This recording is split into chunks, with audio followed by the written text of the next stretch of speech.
V roce 2025 jsme vydělali přes 3,5 milionu korun díky této scalpingové strategii a v tomhle videu vám dám její nastavení úplně přesně, zcela zdarma.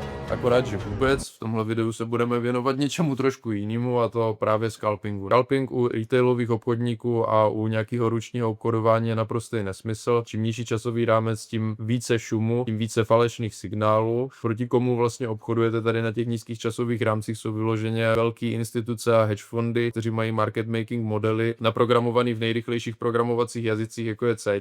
Tahle equity křivka je nějaká strategie, ale ta výkonnost nezahrnuje poplatky a nezahrnuje skluzy. To znamená, v tom backtestu to vypadá sice nádherně, rostoucí equity křivka, nějaký jako ideální pohádkový sklon 45 stupňů. Nicméně, když bychom započítali komise, tak ta strategie by vypadala takhle. Pokud se chcete naučit backtesting úplně zadarmo, napište do komentáře slovo backtest a já vám pošlu úplně zdarma tenhle interaktivní návod, který jsme vytvořili a který vás provede profesionálním backtestingem.